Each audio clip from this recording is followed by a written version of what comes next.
Praise the Lord अजीजो, जैसे कि हम जानते हैं कि आदम को द्वितीय स्रोत अपनाने के लिए उकसाया गया था, अर्थात उसने उस वृक्ष को अपनाया जो अच्छे बुरे का ज्ञान कराने वाला था।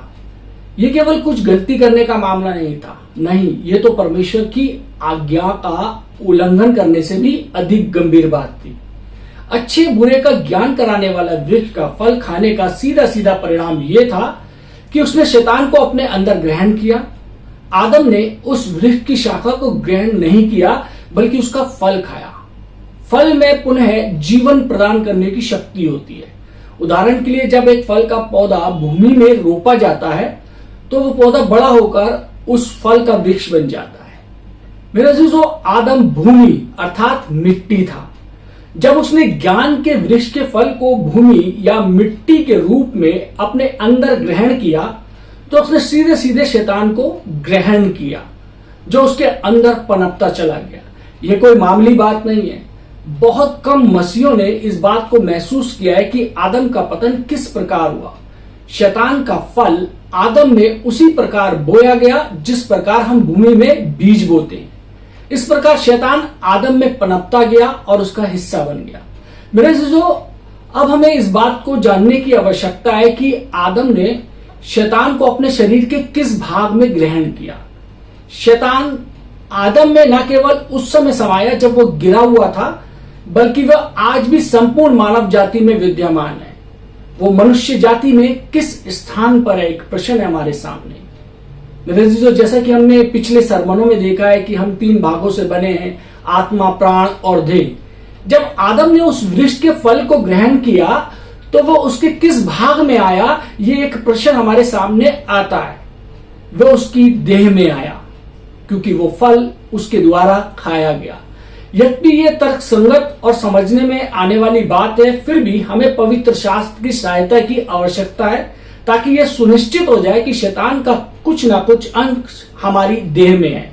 रोमियो 7 बाब और उसकी 23वीं आयत कहता है, परंतु मुझे अपने अंगों में दूसरे प्रकार की व्यवस्था दिखाई पड़ती है।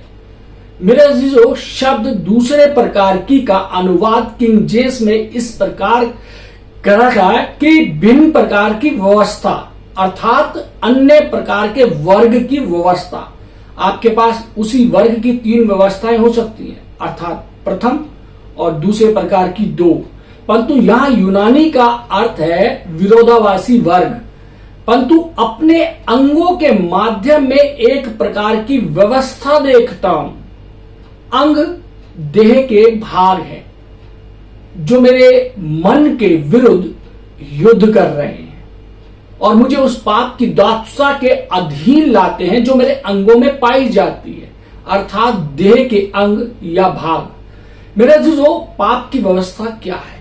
रोमियो 7 बाब और उसकी 20वीं आयत में पौलुस ने कहा है, तो उसका करने वाला मैं न रहा, परंतु पाप जो मुझ में बसा हुआ है। गलातियों 2 बाब और उसकी 20वीं आयत में पौलुस कहता है, अब मैं जीवित ना रहा, पर मसीह मुझ में जीवित है। मेरे जो यहां हमारे सामने 2 विरोधाभासी चीजें हैं। पहले कि मैं ना रहा, परंतु पाप, और दूसरी चीज है कि अब मैं जीवित ना रहा, पर मसीह। मेरा जो मसीह परमेश्वर की देह स्वरूप है, परंतु पाप शैतान की देह का स्वरूप है। रोमियो 7 में पाप शब्द को बड़े शब्दों में छापा जाना चाहिए, क्योंकि वहां उसे एक प्राणी के रूप में दर्शाया गया है। वो एक व्यक्ति की तरह है, क्योंकि पाप हमारे अंदर निवास कर सकता है और हमें बाध्य कर सकता है कि हम अपनी इच्छा के विरुद्ध कार्य करें। रोमियो 7 बाब उसकी 17 से 20 में आयत पढ़े, वो कहता है कि वो तो हमसे भी अधिक शक्तिशाली है। रोमियो 6 बाब उसकी 14वीं आयत कहती है, तब तुम पर पाप की प्रभुता ना होगी। मेरा यदि ये अधिक अच्छा होगा कि हम इस प्रकार कहें कि तब तुम पर पाप का स्वाभिमान का अधिकार ना होगा, या पाप तुम्हारे ऊपर अधिकारी ना होगा। पाप हमारे ऊपर स्वामी बन सकता है। अतः पाप एक बुरे व्यक्ति है, अर्थात शैतान। पतन के द्वारा शैतान ने पाप के रूप में मनुष्य के अंदर प्रवेश किया और वह हमारे ऊपर राज्य कर रहा है, हमें नष्ट कर रहा है और हम पर शासन कर रहा है। प्रश्न आता है कि कौन से भाग में? मेरे अजीजों, शैतान मनुष्य की देह के अंगों में है। परमेश्वर ने मूलतः जिस प्रकार मनुष्य की देह की रचना की थी वो बहुत अच्छी थी, परंतु अब वो शरीर बन गया। परमेश्वर ने देह की रचना की, लेकिन पाप करने के बाद वो शरीर बन गया। पहले देह शुद्ध थी क्योंकि उसकी रचना अच्छे किस्म से की गई थी, परंतु जब शैतान ने उसे भ्रष्ट कर दिया तो वो शरीर बन गई। रोमियो 7 बाब उसकी 18वीं आयत में पौलुस ने कहा है, मुझ में अर्थात मेरे शरीर में कोई अच्छी वस्तु वास नहीं करती। मेरे अजीजों, पतन के द्वारा पाप देह में वास करने लगा, जिससे हमारी देह शरीर बन गई और एक टूटी फूटी बर्बाद देह बन गई। मेरे अजीजों, रोमियो की पुस्तक 2 प्रकार के शब्द समूहों का प्रयोग करती है कि पाप की देह, रोमियो 6 बाब और 6ठी आयत में, और रोमियो 7 बाब और उसकी 24वीं आयत में मृत्यु की देह। पौलुस देह को पाप की देह कहता है क्योंकि पाप शरीर में है। हमारी देह पाप का निवास बन गई है जो शैतान का स्वरूप है। तो फिर मृत्यु की देह क्या है? हमारे सामने प्रश्न फिर आता है। मेरे जो मृत्यु का स्रोत और उसकी शक्ति शैतान है। पाप शैतान का देह रूप है और मृत्यु शैतान का परिणाम का प्रभाव है। ये भ्रष्ट बदली हुई देह पाप की देह और मृत्यु की देह कहलाती है क्योंकि ये देह शैतान का निवास स्थान बन गई है। पाप और भ्रष्ट दोनों शैतान से संबंधित है। पापमय देह का अर्थ है कि देह पापमयी है, भ्रष्ट है और पाप की दास है। मृत्यु में देह का अर्थ है कि देह कमजोर और मृत्यु से परिपूर्ण है। देह बहुत कुछ शैतानियत से भरी हुई है क्योंकि इसमें शैतान का वास है। इस भ्रष्ट देह में तमाम वासनाएं भरी हैं जो शरीर कहलाता है। इस शब्द के समझ में आता है कि लालसा वास्तव में शरीर की लालसा है। शरीर एक भ्रष्ट देह है जिसमें शैतान का वास है। अब आप समझ गए होंगे कि मनुष्य का पतन केवल इतने तक ही सीमित नहीं था कि उसने परमेश्वर की आज्ञा का उल्लंघन करने का गुनाह किया, बल्कि इससे कहीं अधिक बढ़कर उसने शैतान को अपने अंदर बसने दिया। आदम के पतन के काल से ही शैतान मनुष्य के अंदर वास कर रहा है और ऐसा तब हुआ जब से आदम ने दूसरे वृक्ष में सहभागी हुआ, उसका फल खाया। मेरा जो क्योंकि द्वितीय वृक्ष को चुनने के कारण मनुष्य और शैतान एक हो गए, तो अब मनुष्य के लिए शैतान कोई बाहरी चीज नहीं है बल्कि उसके अंदर की चीज है। वायु का राजकुमार स्वयं शैतान अब आज्ञाकारी लोगों को अपना, जिसे कह सकते हैं कि लक्ष्य बनाता है, अपना कार्य करवाता है। शैतान अति प्रसन्न था कि उसने मनुष्य पर अधिकार करने में सफलता प्राप्त कर ली है, परंतु परमेश्वर जो अभी तक आदम के बाहर अर्थात अलग था, ऐसा कहते हुए प्रस्तुत होता है कि मैं भी देह धारण करूंगा। यदि शैतान मनुष्य में समा सकता है तो मैं भी उसमें समा सकता हूं। मेरे अजीजों, क्या आप इस जटिल परिस्थिति को समझ रहे हैं? मेरे अजीजों, परमेश्वर ने मनुष्य को पहन लिया जिसके अंदर शैतान समाया हुआ है देह धारण के द्वारा।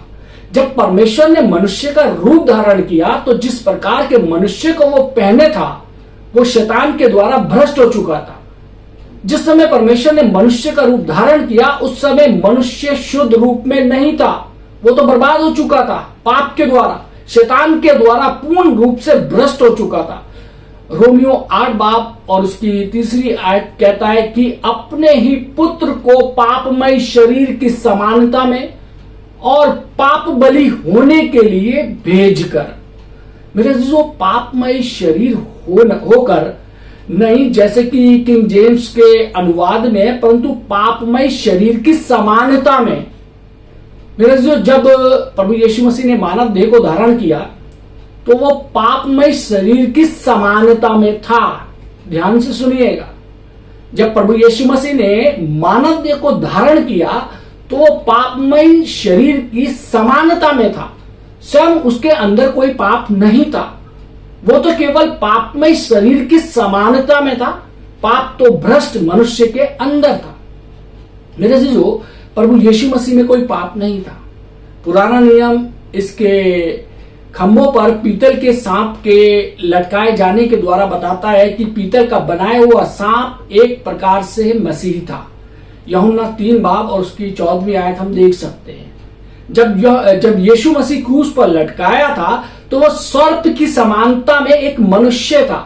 सर्प तो शैतान है जो परमेश्वर का शत्रु है, परंतु जब मसीह ने मनुष्य के रूप में देह धारण किया तो वह पापमय शरीर की समानता में था जो शैतान की समानता में है। किसी के लिए भी इस बात को आसानी से समझना अत्यंत कठिन है। वास्तव में यह अत्यधिक जटिल है। मुझे दोबारा दोहराने दे, मनुष्य की रचना शुद्ध रूप में हुई थी, परंतु एक दिन शैतान ने उस पर अधिकार कर लिया। शैतान प्रसन्न था यह सोचकर कि उसने परमेश्वर की रचना पर अपना अधिकार कर लिया था। फिर परमेश्वर ने मनुष्य को उसके समय अपने में समाहित किया, जबकि शैतान मनुष्य में था। मेरे अजीजों, जब परमेश्वर मनुष्य बना और शैतान को उसके भीतर रहते हुए ही उसने अपने ऊपर लादा, तो वो मनुष्य को क्रूस तक लेकर आया। शैतान ने सोचा वो सफल हो गया, परंतु वास्तव में उसने प्रभु के लिए सहूलियत कर दी कि वे उसे समाप्त कर दे। उदाहरण के लिए, यदि किसी घर में एक चूहा स्वतंत्रता से उछल कूद कर रहा है तो मकान मालिक को उसे पकड़ना कठिन हो जाता है, परंतु यदि वो थोड़ा सा चारा डालकर चूहेदानी लगाता है तो वो चूहा चारा खाने के लालच में पड़ जाएगा। चूहा पहले तो सोचेगा कि वो चारा प्राप्त करने में सफल हो गया, और जब तक उसे एहसास होगा कि वो फंस चुका है तब तक बहुत देर हो चुकी होगी, तब जबकि वो पूरी तरीके से फंस चुका है। मकान मालिक के लिए यह अति सहज हो जाता है कि वो चूहे को मार सके। इसी प्रकार से शैतान को पकड़ने के लिए आदम एक फंदा बना। शैतान एक नटखट चूहे के समान पूरे विश्व में उछल कूद मचा रहा था। जब शैतान ने मनुष्य पर अधिकार कर लिया तो उसने सोचा कि वो सफल हो गया था, किंतु उसको ये बिल्कुल भी एहसास नहीं हुआ कि वो फंस चुका था। शैतान ने सोचा कि मनुष्य उसका घर था, परंतु उसे नहीं मालूम था कि मनुष्य उसके लिए एकमात्र फंदा था। उसने सोचा मनुष्य उसका भोजन था, पर मनुष्य तो मात्र एक चारा था। मनुष्य पर अधिकार करने के द्वारा वो उसको फंस कर रह गया उसके अंदर। परिणाम स्वरूप प्रभु आया और उसने मनुष्य को अपने कांधे पर लादा और उसे क्रूस तक लेकर आया, ताकि मृत्यु के द्वारा उसे, जिसे मृत्यु पर शक्ति मिली थी, अर्थात शैतान को निकम्मा कर दे। इब्रानियों 2 बाब और उसकी 14वीं आयत में हम पढ़ सकते हैं। मेरा अजीजों, मनुष्य एक फंदा था और शैतान उसमें होने के कारण फंस चुका था। देह धारण के कारण परमेश्वर ने भ्रष्ट मनुष्य को अपने ऊपर लादा और इस मनुष्य को क्रूस के माध्यम से मृत्यु तक पहुंचाया। साथ ही साथ इस मृत्यु के द्वारा जो क्रूस पर हुई थी, मसीह ने शैतान को नष्ट किया। इसलिए शैतान क्रूस से भय खाता है और इसलिए प्रभु ने उसे क्रूस पर उठाने को कहा। हमारा क्रूस ही वो सबसे बड़ा हथियार है जिसके द्वारा हम शैतान को परास्त कर सकते हैं। मेरे अजीजों, शैतान कहाँ है? एक प्रश्न हमारे सामने आता है। शैतान हमारे अंदर है, हमारे शरीर के अंदर, परंतु अब हमारा शरीर कहाँ है? फिर एक प्रश्न आता है। मेरे अजीजों, देखें गलातियों 5 बाब और उसकी 24वीं आयत कहता है कि उन्होंने शरीर को उसकी लालसाओं और अभिलाषाओं समेत क्रूस पर जड़ दिया है। मेरे अजीजों, हमारा शरीर जिसमें शैतान समाहित है, क्रूस पर लटका है। इस प्रकार शैतान का क्रूस पर नाश हुआ। प्रभु की स्तुति हो। परंतु क्या यही अंत है? नहीं, मृत्यु के बाद गाड़ा जाना होता है, परंतु यहां तक कि कब्र भी अंत नहीं है। गाड़े जाने के पश्चात पुनरुत्थान था। इजरायली लोग फिरौन और उसकी सेना सहित लाल समुद्र में गए, परंतु मृत्यु से उनका पुनरुत्थान हुआ, किंतु उनके साथ फिरौन और उसकी सेना नहीं थी। उस पुनरुत्थान में फिरौन और उसकी सेना मृत सागर में डूब मरी। मसीह मनुष्य को शैतान के साथ क्रूस और कब्र में लाया और फिर मनुष्य को मृत्यु और कब्र के बंधन से छुड़ाकर शैतान के बिना ही ले आया। उसने शैतान को वहीं कब्र में गड़े रहने दिया। अब जो मनुष्य निकला है वो मसीह के साथ पुनरुत्थित है। मेरे अजीजों, मसीह के पुनरुत्थान के साथ ही आपका नया जन्म हुआ था। पहला पतरस 1:3 में हम देख सकते हैं, जब मसीह का पुनरुत्थान हुआ तो हम जो उस पर विश्वास करते हैं हमारा भी पुनरुत्थान हुआ है। इसको इब्रानियों 2:5 में प्रमाणित किया जाता है कि परमेश्वर ने जब हम पापों और अपराधों के कारण मरे हुए थे तो हमें मसीह के साथ जिलाया। मेरे जो मसीह के पुनरुत्थान के समय हमारा भी पुनरुत्थान उसके साथ हुआ। हमें प्रभावित होना चाहिए। जब शैतान ने मनुष्य में प्रवेश किया तो उसके द्वारा मनुष्य को बर्बाद किया गया, परंतु परमेश्वर ने देहधारण के द्वारा शैतान सहित इस मनुष्य को अपने ऊपर पहन लिया, उसे क्रूस के पास लाया और इस मनुष्य को शैतान के साथ ही मृत्यु के पास लाया और उसके कब्र में गाड़ दिया। फिर उसने मनुष्य का पुनरुत्थान किया और इस पुनरुत्थान के द्वारा मनुष्य परमेश्वर के साथ एक हो गया। मेरे अजीजों, देहधारण के द्वारा मनुष्य में आया और पुनरुत्थान के द्वारा मनुष्य परमेश्वर के साथ एक हो गया। अब परमेश्वर मनुष्य की आत्मा में है। मेरे अजीजों, हमें प्रसन्न होना चाहिए, परंतु अत्यधिक नहीं। क्यों? क्योंकि हमें प्रतिदिन अपना क्रूस उठाना आवश्यक है। जब कभी हमारा शरीर क्रूस से अलग हो जाता है तो हम पाएंगे कि शैतान पुनर्जीवित हो जाता है। हमें हालेलुया कहना है क्योंकि प्रभु यीशु हमारी आत्मा में, किंतु हमें सावधान भी रहना है क्योंकि हम अभी भी इस शरीर में हैं। जब ये शरीर क्रूस से उतरता है शैतान फिर से जीवित हो जाएगा। इसलिए हमें हर समय आत्मा में रहना आवश्यक है और सारे समय शरीर पर क्रूस को ढाल बनाकर रखना है। जब शैतान पतन के द्वारा मनुष्य में समा सका, प्रभु के द्वारा उसके साथ व्यवहार किया गया और अब पुनरुत्थान के द्वारा प्रभु हमारे अंदर है। अब से लेकर आगे तक के लिए हमारी जिम्मेदारियां और काम यही है कि हम कुछ भी करने का प्रयत्न ना करें, क्योंकि अच्छाई हमें धोखा देगी और हमारी आंखों को अंधा कर देगी। हमें प्रभु के पीछे केवल आत्मा में चलना है और क्रूस से अपने शरीर को ढांके रखना है। इससे शैतान उसी समय अपने आप मर जाएगा। इस एक चीज को, इन दो पहलुओं के साथ व्यवहारिकता में लाने का अभ्यास करना सीखे। प्रभु के पीछे आत्मा में चले और शरीर को, जिसमें शैतान समाया हुआ है, क्रूस की मृत्यु दे। मेरे अजीजों, फिर अंतिम विषय क्या होगा? मेरे अजीजों, केवल यह एक तरफा तो नया यरूशलेम होगा और दूसरी ओर आग की झील। मेरे अजीजों, नया यरूशलेम वो त्रिएक परमेश्वर है जो पुनरुत्थित मनुष्य के साथ मिश्रित हो गया है और आग की झील शैतान का सर्वनाश है। शैतान के लिए आग की झील ही उचित स्थान है। प्रत्येक वो चीज जिसका संबंध त्रिएक परमेश्वर अथवा पुनरुत्थित मनुष्य से नहीं है, आग की झील में डाली जाएगी, जिसमें शैतान भी होगा। मेरे अजीजों, नए यरूशलेम में केवल एक ही वृक्ष होगा, जीवन का वृक्ष। दूसरा वृक्ष आग की झील में होगा। पवित्र शास्त्र का पूर्ण रूप से यही निचोड़ है, यही परिणाम है। पवित्र शास्त्र का प्रारंभ 3 चीजों के साथ हुआ, परंतु अंत नए यरूशलेम के साथ होकर, जिसके मध्य में वो पहला वृक्ष होगा और साथ में वो पुनरुत्थित मनुष्य त्रिएक परमेश्वर के प्रकटीकरण के रूप में होगा। मेरे अजीजों, दूसरे वृक्ष को आग की झील में फेंक दिया जाएगा। वो तमाम चीजें और वो सारे लोग जिनका संबंध दूसरे वृक्ष से होगा, उनका अंत भी शैतान की तरह ही होगा, उस अनंत आग की झील में सदा के लिए। अंत में आज हमारे लिए इस वचन का अर्थ यही है कि एक साधारण मसीह जीवन में अच्छे कर्मों का कोई मोल नहीं है। एक साधारण मसीह जीवन यही है कि हम मसीह को अपने में समाहित करके उसी के अनुसार जीवन व्यतीत करें और हर समय शरीर को शैतान के साथ मारते रहे, कि हम आत्मा से मसीह का अनुसरण करें और अपने शरीर को मारते रहे, तब वो दिन आएगा जब त्रिएक परमेश्वर और पुनरुत्थित मनुष्य एक प्रकटीकरण में होगा, अर्थात नया यरूशलेम जिसके मध्य में जीवन का वृक्ष होगा। मेरे अजीजों, परमेश्वर चाहता है कि हम प्रतिदिन अपना क्रूस उठाएं।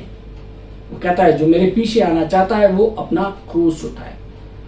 यदि वास्तव में आज हम परमेश्वर प्रभु यीशु मसीह के पीछे चलना चाहते हैं, परमेश्वर के पीछे चलना चाहते हैं, तो हमें अपना क्रूस प्रतिदिन उठाना होगा, क्योंकि बिना क्रूस के हम शैतान को नहीं हरा सकते। मेरे अजीजों, परमेश्वर चाहता है कि हम अपना क्रूस उठाते हुए निरंतर आगे बढ़ते रहें। परमेश्वर आप सबको आशीष दे। इस वचन को मैं अगले रविवार भी जारी रखूंगा। परमेश्वर आप सबको आशीष दे। आमीन। आइए हम दुआ मांगें। महान सामर्थ्य पिता परमेश्वर, धन्यवाद देते हैं प्रभु यीशु मसीह कि आपने इस संसार में आके देह धारण किया प्रभु जी, और क्रूस की वो खुदावन मृत्यु सही हमारे गुनाहों और पापों को लेकर खुदावन परमेश्वर प्रभु यीशु मसीह, और खुदावन प्रभु यीशु मसीह तीसरे दिन आप मृतक लोक में से जी उठे, पुनरुत्थित हुए, ताकि हमारी देह भी पुनरुत्थित हो सके प्रभु जी। हम धन्यवाद देते हैं इस तमाम बातों के लिए कि आपने खुदावन हमारे जीवन से शैतान की प्रभुता को समाप्त कर दिया प्रभु जी। आपने शैतान को निकम्मा कर दिया। खुदावन हम आपका शुक्रिया अदा करते हैं प्रभु जी। हमारे को परमेश्वर प्रभु जी अपनी नेक राहों की चलने की सामर्थ प्रदान करके इस संसार में रहते हुए प्रतिदिन हम खुदावन प्रभु जी अपना क्रूस उठाकर खुदावन तेरे पीछे चलने वाले हो सके। हमारे जीवन में यदि कुछ भी गड़बड़ है, कोई भी परेशानी है परमेश्वर प्रभु जी, और तमाम जो बातें हैं जो हमारे को विचलित करती है, परेशान करती हैं, और खुदावन प्रभु यीशु मसीह के से दूर लेके जाती है, उन तमाम बातों को हमारे जीवन से दूर कर। दुआ करते हैं जिन लोगों ने परमेश्वर ये आज का वचन सुना है परमेश्वर, इस वचन के सुनने वाले के ऊपर प्रभु जी आपकी आशीष हो। यीशु मसीह के नाम से मांगते हैं, आमीन।